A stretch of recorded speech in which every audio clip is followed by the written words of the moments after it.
ሰላም ጤና ይስጥልን ውድና ክቡራት ቤተሰቦቻችን ውድ ኦርቶዶክሳውያን እንዴት አላችሁ? እንዴት ቆያችሁ? እንዴት ሰነበታችሁ? ኦርቶዶክሳዊ መረጃዎቻችን ጀምሯል። በቀጥታ ወደ መረጃዎቻችን ነው የምናመራው። በዛሬ መረጃችን በስፋት ከምንቃኘው ጉዳዮች መካከል በአርባ ምንጭ የተፈጸመው እጅግ አሳዛኝና አስደንጋጭ የሆነ መረጃ እጃችን ላይ ገብቷል። አርባ ምንጭ ላይ የታየው ነገር በጣም ዘግናኝ፣ በጣም አስፈሪ በጎንደር የተመለከትነው በነህፃን ሄቨን ባህር ዳር ላይ የተመለከትነው ነኑ ላይ ተጻኑ ላይ ተንጨምሮ የተመለከትነው በአዲስ አበባ በተለያዩ ቦታዎች ላይ የተመለከትነው አሁን ደግሞ አርባ ምንጭ ላይ ተመልክተናል። ህፃን ልጅ እየተያዘ እየታገተ ብር እየተጠየቀበት ቤተሰብ እየተጨነቀ በአሰቃቂ ሁኔታ እየተገደለ ሽንት ቤት ጭምር የተጣለ ያየንበት ዘመን ደርሰናል። አርባ ምንጭ ላይ ያየነው የሰማነው ነገር በጣም ከባድ እጅግ በጣም የሚያሳዝንና የሚያሳፍር ጊዜና ዘመን ላይ ደርሰናል። ኦርቶዶክሳውያን በጣም ይሄ ነገሩ በቀላል የምንመለከተውና የምናየው አይደለም። የሚያም ነው። እጅግ የሚያስነባ የሚያስለቅስ ድርጊት ነው። አርባ ምንጭ ያስተናገደችው ያ ነው። ዛሬ መረጃችን ትኩረቱን የሚያደርገው እዚህ ላይ ነው። እንዲሁም ሌሎች መረጃዎችንም በእርግጥ የማስደምጣችሁ ነው የሚሆነው። ግን በአርባ ምንጭ ላይ የሰማነው ነገር ምንድነው? ታሪክ ጉዳዩ ራሱ ምንድነው? አሁንስ ተጠርጣሪው ተይዟል ወይ? የተወሰኑ ቪዲዮዎችን እንመልከት።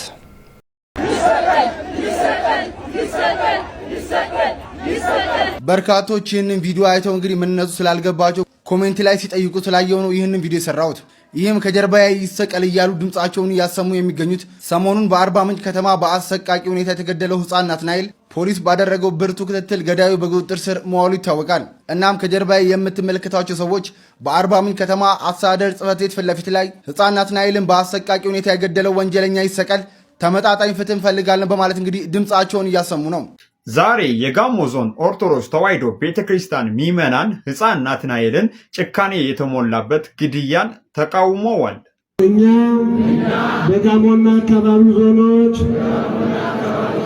ሀገረ ስብከት የምንገኝ የኢትዮጵያ ኦርቶዶክስ ተዋሕዶ ሃይማኖት ተከታይ ካህናትና ምዕመናን አትግደል የሚለውን አምላካዊ ትእዛዝ በመተላለፍ በከተማችን አርባ ምንጭ በህፃን ናትናኤል ማዕከል ላይ የተፈጸመውን ጭካኔ የተሞላበት ግድያ ስንሰማ በጽኑ ከልብ አዝነናል። ግድያው ከሰብአዊ ርኅራኄዎች የተፈጸመ በመሆኑ በጽኑ እናወግዛለን። ግድያውን በጽኑ እናወግዛለን።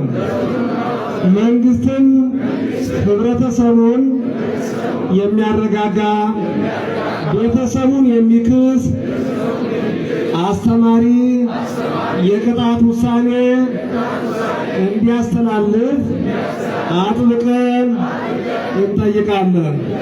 እግዚአብሔር አምላካችን ለሀገራችን ለኢትዮጵያ ሰላምን ይስጥልን። አርባ ምንጭ እጅጉን አልቅሳለች።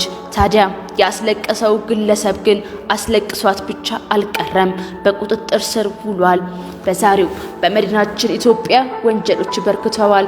የጨቅላዎችን ሞት ደግሞ እጅጉኑ በዛሬው የ10 ዓመቱ የህፃን ናትናኤል ጉዳይ እንዲሁም ደግሞ በተከራዩ የተገደለውን ብላቴና አስተማሪነትን ያለማመን ጉዳይ ወንጀሎችን መረጃ አጠናክረን ወደ እናንተ እናደርሳለን። አብራችሁን ቆዩ።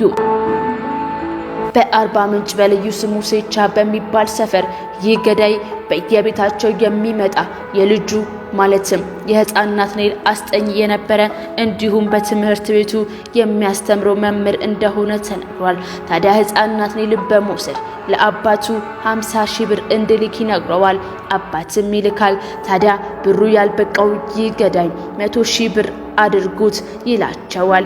ታዲያ በስልክ ልውውጥ አቅጣጫ ጠቋሚ ያለበት ይደርሳል። ሲደርሱበት ምንጭ ገብቶ ቢሸሸግም በሌሊት ወደ ምዕራብ ሲያመራ በቁጥጥር ስር ውሏል። ይህ ገዳይ ታዲያ ሕፃኑን ከገደለ በኋላ በተከራየበት ቤት ሊቀብር ሲሞክር ቤቱ ሲሚንቶ ነበርና አልቆፈር አለው። በዚህም ከቤት አውጥቶ ሽንት ቤት ጥሎታል። ይህ ወጣት በቅርቡ የተመረቀ እንደሆነም አባት ተናግረዋል። ታዲያ በአንዳንድ ሚዲያዎች ላይ የውሸት ማስረጃ ሰርቶ ነው የውሸት ከግል ትምህርት ቤት የተመረቀበትን ነው ያሰራጨው የተባለ ይነገራል። ይህ ግን ከእውነት የራቀ ማስረጃ ነው።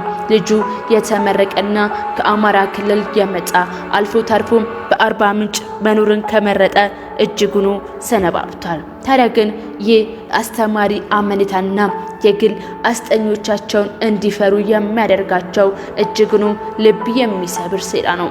ሌላኛው በአዲስ አበባ የተፈጸመውን ወንጀል ደግሞ እንንገራችሁ። በአዲስ አበባ ውስጥ አሳዛኙ ሌላው ክስተት የዚህ ታዳጊ ለመሳም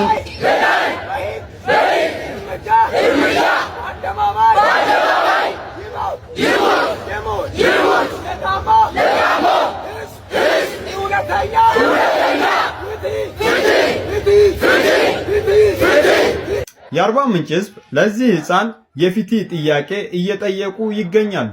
የጋሞ ህዝብ የደቡብ ኢትዮጵያ ምክር ቤት ፊት ለፊት ላይ ተንበርክከው ይህ ወንጀለኛ በአደባባይ እርምጃ መወሰድ አለበት፣ ምክንያቱም እኛ ጋሞዎች እንደዚህ አይነት ወንጀል ሰምተን አናውቅም፣ በአካባቢያችንም እንደዚህ አይነት አጸያፊ የሆነ ወንጀልም ሰምተንም አይተንም አናውቅም። ስለዚህ ይህ ወንጀለኛ በአደባባይ እርምጃ መወሰድ አለበት እያሉ ይገኛሉ።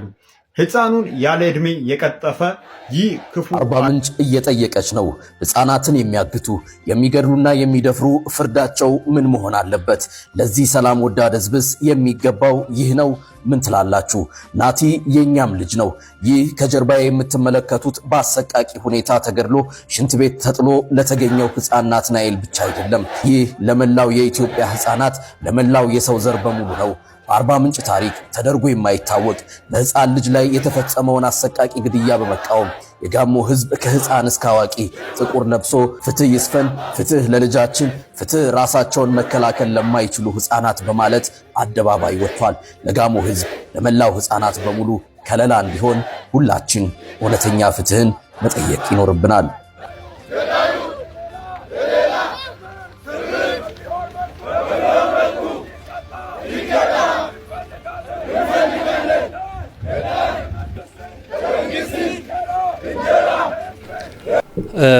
ሀገራችን ኢትዮጵያ ወዴት እየሄደች እንዳለ ወዴት ይህርንም እንዳለ ማሳያ ነው። ማለት ያንዱን ሳንጨርስ ያንዱን እየሰማን ነው። በጣም በጣም ከባድ ጊዜ ላይ ደርሰናል። እጅግ የሚያም ነገር ላይ ደርሰናል። ራሳችንን እንድንፈትሽ የሚያደርግ ጊዜ ላይ ደርሰናል። እዚህ ልዕልና ላይ መድረሳችን ደግሞ በጣም የሚያስቆጭና በጣም የሚያም ነው። እዚህ ደረጃ ላይ መድረሳችን በትክክልም እውነት የሚያም ነው፣ የሚያቆስል ነው። ምን እንላለን? ምን እንላለን? ለእግዚአብሔር ሰተን እንተዋለን እንጂ እንግዲህ አላቅም። ማለት በጣም በርካታ ሰው ወጥቶ ነው አደባባይ ላይ ተቃውሞን የገለጠው። ይሰቀል የሚል ድምጽ ተሰምቷል። ይሰቀል የሚል ጩኸቶች ተበራክተዋል። እስከ ዛሬ ያንን ስላላየን ይሄ ይሆናል ብለንም አናስብ። እነ ሕፃን ሄቨን እነ ኖላዊትን ብዙ ቦታዎች ላይ አይተናል እንደዚህ አይነት ነገሮች። የተሰጠው ፍርድ ግን ምንድን ነው ብንል ምንም። ስለዚህ አሁንም ያ ነገር ሊሆን ይችላል አናቅም። እንግዲህ አንድ አባት እንዲህ ያሉ እናልመጣቸው የንጉሥ አገልጋይ አትሁን፣ የካድሪ አገልጋይ ማለት ጉቦ እኮ ክህነት ያሽራል። ልንገራችሁ፣ ምናልባት እንግዲህ ቅጥረኛ ካለ ሳልናገረው አላልፍም። በጉቦ የተቀጠረ ካለ እጅግ አሳፋሪ ይሆናል። እጅግ አሳፋሪ። በጉቦ የተቀጠረ ካለ ምን ብሎ ሊቀድስ ነው ወዳጄ? ምን ብሎ ሊያገለግል ነው? አሃዱ አብ ቅዱስ፣ አሃዱ ወልድ ቅዱስ፣ አሃዱ መንፈስ ቅዱስ። የዶሮ ጭንቅላት ትንሽ ናት።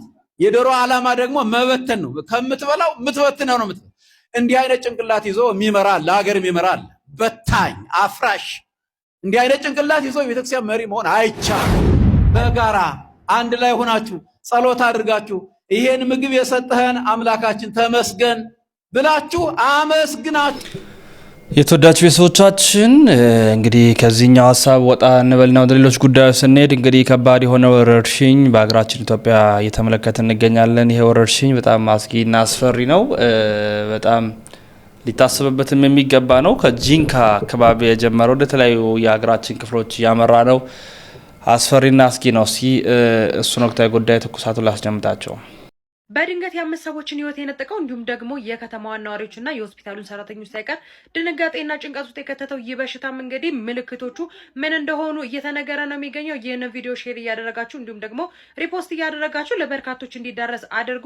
በጂንካ ከተማ ውስጥ እንግዲህ እስካሁን ድረስ 5 ሰዎች የጤና ባለሙያዎችን ጨምሮ ማለት ነው 5 ሰዎች ሞተዋል። እንዲሁም ደግሞ 8 ሰዎች በበሽታው ተጠርጥረው እንግዲህ ተለይተው እንደተቀመጡ ጭምር እየተነገረ ነው የሚገኘው። የበሽታው ምልክትም በአፍና በአፍንጫ መድማት እንዲሁም ደግሞ በተለያዩ አካባቢዎች ላይ በድንገት ደም መፍሰስ፣ ከፍተኛ የሆነ ትኩሳት፣ ማንቀጥቀጥ እንዲሁም ደግሞ የተለያዩ ምልክቶች እየታዩ እንደሆነም እየተነገረ ነው የሚገኘው። እነዚህ ምልክቶች ያያችሁ ሰዎች በአስቸኳይ ወደ ሆስፒታል በመሄድ እንዲሁም ደግሞ ራሳችሁን በመለየት እንድትተባበሩ፣ በተጨማሪም ደግሞ የከእጅ ንክኪ እንዲሁም ደግሞ ከተለያዩ የሰውነት ንክኪዎች እንድትቆጠቡና እጃችሁን ቶሎ ቶሎ በሳኒታይዘር እንድታጸዱም ጭምር እንግዲህ እየተነገረ ነው የሚገኘው። ስለ በሽታው የመተላለፊያ ሁኔታ እንዲሁም ደግሞ የተለያዩ መረጃዎች እስኪወጡ ድረስ እነዚህን ጥንቃቄ አድርጉ።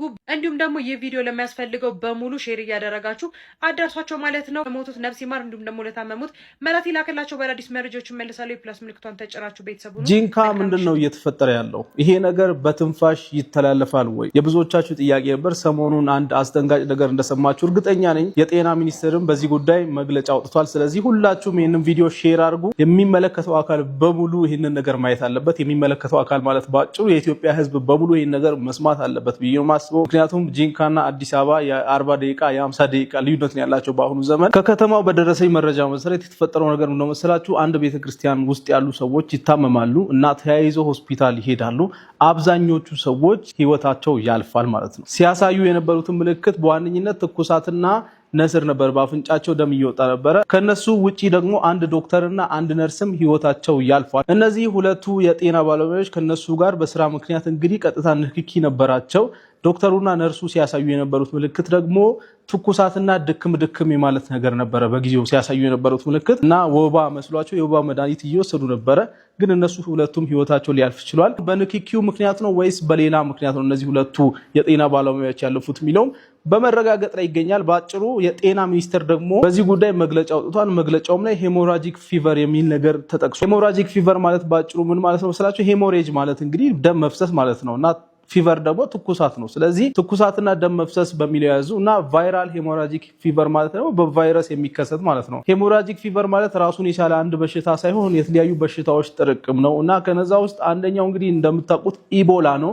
አሁን ላይ ኢቦላ ተከሰተ ኢትዮጵያ ውስጥ ተብሎ የተወራ ነው የሚገኘው። ነገር ግን ኢቦላ መሆኑን ራሱ በትክክል ማረጋገጥ አልተቻለም። አሁን በሂደት ላይ ነው እሱ ነገር ማለት ነው። ለማንኛውም ምልክቶቹ እንግዲህ እንደተጠቀሱት ትኩሳት፣ ማስቀመጥና ደም መፍሰስ ሊሆን ይችላል። ደም መፍሰስ የሚታይ ደም መፍሰስ ሊሆን ይችላል ወይም ደግሞ ውስጣችን የማይታዩ መፍሰሶችም ውስጣችን ውስጥ ሊከሰቱ ይችላሉ። መተላለፊያ መንገዶች በዋነኝነት በዚህ በሽታ ከተጠቁ ሰዎች ከሚወጣ ፈሳሽ ጋር ንክኪ ሲኖራችሁ ነው። በዋነኝነት ደማቸውን፣ ላባቸውን እና ከነዛ ሰዎች የሚወጡ ፈሳሾችን ስትነኩ ንክኪ ሲኖራችሁ ነው በዋነኝነት የሚተላለፈው ማለት ነው፣ ላብን ጨምሮ። ስለዚህ በጣም መጠንቀቅ ያስፈልጋል። ነገር ግን በትንፋሽ ይተላለፋል የሚለው ነገር ሐሰት ነው። እነዚህ ቫይረሶች በዋነኝነት የሚተላለፉት በንክኪ ነው እንጂ በትንፋሽ አይደለም። ከነዚህ በሽታዎች ውስጥ አንዱ ብቻ በትንፋሽ ይተላለፋል የሚል ነገር አለ። እሱም ሌስ ላይክሊ ነው፣ በጣም ዝቅተኛ ነው እንደዛ የሚፈጠር ቻንሱ። ለማንኛውም በንክኪ ነው የሚተላለፈው ብላችሁ ያዙ። በጣም ጥንቃቄ ማድረግ አለባችሁ። እንደዚህ አይነት ምልክቶች ያሏቸው ሰዎች ካሉ ቶሎ ብላችሁ ወደ ጤና ተቋም መውሰድ ይኖርባችኋል። እናም እናንተም ደግሞ ጥንቃቄ ማድረግና የሚወጡ መረጃዎችን መከታተል ይኖርባችኋል ማለት ነው። ዛሬ በጣም ወሳኝ መልእክት ነው ይዤ የመጣሁት። ኮፒ ሊንክ በማድረግ እንጀምር። በሀገራችን ደቡባዊ ክፍል ደቡብ ኦሞ ዞን ወደ ጂንካ አካባቢ እንግዲህ ስለተከሰተው ወረርሽኝ ሰምታችኋል ብዬ አስባለሁ። ሄሞሬጂክ ፊቨር ይባላል። የሄሞሬጂክ ፊቨር ዋና መገለጫ ከፍተኛ ትኩሳትና የደም መፍሰስ ነው። እንግዲህ ደም መፍሰስ ስንል ነስር ሊሆን ይችላል፣ ደም ማስመለስ፣ ደም ማስቀመጥ ሊሆን ይችላል፣ ቆዳ ላይ ደም መፍሰስ ያ ማለት መበለዝ እና ሌሎች የደም መፍሰስ ምልክቶች ሊታዩ ይችላሉ። ይሄ ህመም እንግዲህ በተለያዩ ቫይረሶች የሚመጣ ነው። ከዚህ በፊት ከተከሰቱ ሄሞሬጂክ ፊቨር አይነቶች መካከል የሎ ፊቨር ይጠቀሳል። ደንጉ ፊቨር በኢትዮጵያ ምስራቃዊ ክፍል በተደጋጋሚ የሚከሰት ነው። ኢቦላ ቫይረስን ማስታወስ እንችላለን። በምዕራብ አፍሪካ እንግዲህ ብዙ ሰዎች ህይወት የቀጠፈ ነው። ይሄኛው እኛ ሀገር ላይ የተከሰተው የትኛው እንደሆነ ገና ምርምር ላይ ያለ ሲሆን እንግዲህ በቅርቡ የህብረተሰብ ጤና ኢንስቲትዩት የሚያሳውቅ ይሆናል። ነገር ግን እስከዛው ጊዜ ድረስ እንዳጠቃላይ ሄሞሬጂክ ፊቨር ዋነኛ የመተላለፊያ መንገዶቹ ቦዲ ፍሉድ ኮንታክት ነው። እንግዲህ ከሰውነት የሚወጡ ፈሳሾች ናቸው ከአንድ ሰው ወደ ሌላ ሰው እንዲተላለፍ የሚያደርገው። በፍጥነት የሚተላለፍ በመሆኑ እንደ ትንኝ፣ ትኋን የመሳሰሉ ቬክተሮችም ይህን በሽታ ስለሚያስተላልፉ እንግዲህ አጎበር መጠቀም፣ የህመሙ ምልክቶች የታዩባቸውን ሰዎች ለይቶ ማስቀመጥ ዋነኛ የመከላከያ መንገዶቹ ናቸው። አንዳንዶቹ እንደ የሎ ፊቨር ያሉ ሄሞሬጂክ ፊቨሮች ደግሞ የመከላከያ ክትባት ስላላቸው ክትባቱ ሊሰጥ ይችላል። አሁን ባለን መረጃ አገራችን ላይ የተከሰተው ሄሞሬጂክ ፊቨር በየትኛው የመጣ መሆኑ ስላልታወቀ እንግዲህ አጠቃላይ ለሁሉም የምናደርገው አይነት ቅድመ ጥንቃቄ ነው የሚደረገው ማለት ነው። እንደ አጠቃላይ የህመሙ ምልክቶች ከፍተኛ የሆነ ትኩሳት፣ ራስ ምታት፣ የመገጣጠሚያ ህመም፣ ደም መፍሰስ፣ የደም ግፊት ዝቅ ማለት ወይንም ሾክ የምንለው ይከሰታል። እንግዲህ ወደ ተለያዩ አካላት የደም ዝውውር በሚቀንስበት ጊዜ መልቲ ኦርጋን ፌለር የሚባለው የተለያዩ አካሎቻችን ስራቸውን በማቆም ሞት ሊያስከትል ይችላል በአጭር ጊዜ ውስጥ። ወረርሽኝ የተከሰተበት አካባቢ የምትኖሩ ወደዛ አካባቢ ትራቨል የምታደርጉ ሰዎች እነዚህን ቅድመ ጥንቃቄዎች እንድታደርጉ ለማሳሰብ እወዳለሁ። ይሄ መልእክት ለብዙዎች እንዲዳረስ ሼር ማድረጋችሁ እንዳትረሱ። አመሰግናለሁ።